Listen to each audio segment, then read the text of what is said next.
Hello traders. So today we are analyzing Nifty 50 chart on 21st January on 15 minute chart time पे। तो आज जो market open होती है वो 25,141 के लेवल पे ओपन होती है और जो अपना हाई के लिए जाती है 25,277 तक के लेवल के लिए इसको जाती है।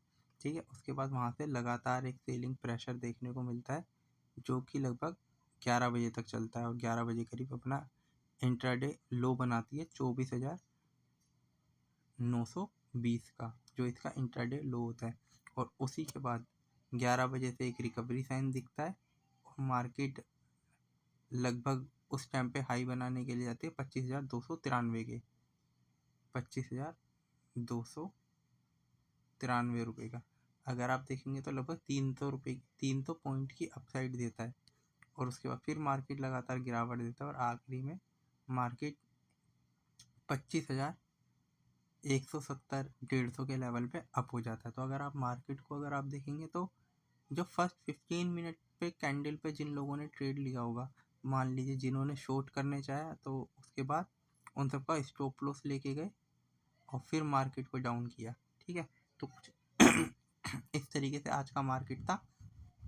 और अगर आप डेली टाइम फ्रेम कैंडल पे अगर आप देखेंगे तो मार्केट अभी भी हल्की सी बीरिश ट्रेजेक्ट्री के अंदर देखने को मिल रही है। ये देखिए, जैसे मैं आपकी ड्राइंग क्लियर करता हूँ। ये आज की एक कैंडल को देखेंगे तो कल के लेवल से डाउन है, बट एक नीचे से अप से इस कैंडल को मतलब कंफ्यूज कैंडल मान के चली। क्या है, सेलर्स ने नीचे ले जाने की कोशिश करी, बायर ने ऊपर ले जाने की कोशिश करी और मार्केट के अंदर अगर आप देखेंगे तो जिस लेवल पे लगभग ओपन हुआ था उसी लेवल के आसपास आज इसने क्लोजिंग दी है।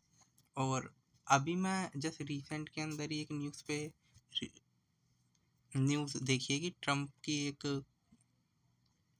ट्रम्प ने जैसे दावोस में बोला कि हम अमेरिका को ग्रोथ दिखाना चाहते हैं, एक अच्छी ट्रैजेक्टरी के अंदर ग्रेट अमेरिका बनाना चाहते हैं। तो कि हम 2 दशक से मतलब ग्रीनलैंड को चाहते हैं। तो कुछ इस तरीके के उन्होंने बात रखी है, उनके जो कमेंट आए हैं।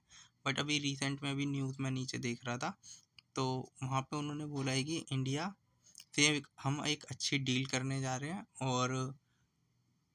और मोदी उनके अच्छे दोस्त हैं। तो मे बी शायद कल आपको मार्केट इस कमेंट्री से थोड़ा अपसाइड के लिए जाए। तो अभी के लिए तो 25,000 का मेजर सपोर्ट है और 25,400 और 25,500 एक रेजिस्टेंस की तरह काम करता है। अगर ये 25,500 तक पहुँचता है तो फिर 700-800 और फिर तो आपको पता है 4 लाइन के अंदर ही है ट्रेड। बट अभी टूट गया था तो 25,000 तक के लेवल आ गए थे। बट आज के दिन के लिए अगर मैं आप लोगों से कुछ स्टॉक के ऊपर बातचीत करना चाहूँ ना, तो वो स्टॉक को मैं आप लोगों से डिस्कस करता हूँ। ठीक है, तो चलते हैं रिजल्ट एनालिसिस के लिए जिनकी कंपनियों ने आज रिजल्ट अनाउंस करें। तो सबसे पहले जो मैं आप लोगों से रिजल्ट अनाउंस डिस्कस करना चाहूँगा ना, वो अनंतराज है। अगर आप अनंतराज के रिजल्ट को देखेंगे तो ये पिछले क्वार्टर के हैं, तो अभी इन्होंने अनाउंस नहीं कर पाया, बट उम्मीद है कि इनके रिजल्ट अच्छे आए होंगे। बट अगर मैं आप लोगों से कहूँ कि अगर आप बैंक ऑफ इंडिया के रिजल्ट को देखेंगे तो 19,052 करोड़ का रेवेन्यू इन्होंने अनाउंस किया है, जो कि पिछले क्वार्टर के अंदर 18,521 करोड़ का ही था। और ईयर ऑन ईयर कंपेयर करेंगे तो पिछले ईयर के अंदर 18,317 करोड़ का रेवेन्यू था। अगर आप देखेंगे तो इनके मार्जिन में थोड़ी सी कमी आई है। क्वार्टर के हिसाब से तो इम्प्रूवमेंट है, but year on year improvement नहीं है। पिछले ईयर में 9% के मार्जिन थे, इस बार 7% के है। और जैसा कि मैं आप लोगों को बोल रहा हूँ काफ़ी टाइम से कि बैंक्स के अंदर फाइनेंसिंग का बिजनेस मॉडल बेशक है, बट अदर इनकम जो है वो काफ़ी अच्छी ग्रो कर रही है। 2327 करोड़ का रेवेन्यू है इनका, ठीक है, इस क्वार्टर के अंदर। और अगर आप नेट प्रॉफिटेबिलिटी देखेंगे तो 2814 करोड़ की। अब मैं अगर आपको इसका चार्ट दिखाना चाहूँ तो वो देखिए, हाईएस्ट एवर रेवेन्यू और हाईएस्ट एवर प्रॉफिट है। तो क्या स्टॉक भी आप लोगों को क्या सेम लेवल पे मिल रहा है? तो वो चल के देखते हैं। ठीक है, क्योंकि अगर ये सब कुछ है ना, बैंक ऑफ इंडिया, अगर आप बैंक ऑफ इंडिया का चार्ट देखते हैं, चलिए, तो ये डेली चार्ट टाइम फ्रेम पे भी आपको एक अच्छा सा कप बनाता हुआ जा रहा है, जैसा कि आप देख सकते हैं, ठीक है।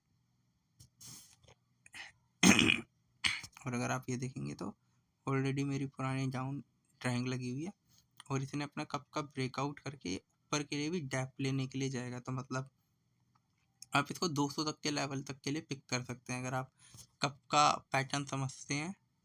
चलो मैं आपको इसके ड्राइंग को क्लियर करता हूँ और आपको बताने की कोशिश करता हूँ। तो बट इन लेवल्स को आने में थोड़ा टाइम लग सकता है। ये देखिए, ये पूरा कप बनाता हुआ जा रहा है, यहाँ पे एक हैंडल बना के फिर ये रैली के लिए चला जाएगा। तो पहला टारगेट तो ये वाला होगा जो हैंडल का है, बट इसकी ये जो डेप्थ है ना, यहाँ पे 100 नीचे थे और 150 के ऊपर 50 ऐड करिए तो 200 तक के लेवल इस स्टॉक के अंदर निकल सकते हैं। तो इस स्टॉक को रडार पे रखिए, अच्छे रिजल्ट हैं। और जो उसके बाद अगला स्टॉक मैं आप लोगों से डिस्कस करना चाहता हूँ वो है KEI। KEI इंडस्ट्री के भी रिजल्ट अच्छा है। अगर आप देखेंगे तो हाईएस्ट एवर रेवेन्यू इन्होंने अनाउंस करा है 2955 करोड़ का। क्यू और वाई दोनों इम्प्रूवमेंट है। मार्जिन्स के अंदर भी इम्प्रूवमेंट है, 11% का दिया है, जबकि पिछले ईयरों में और क्वार्टर में 10% का था मार्जिन।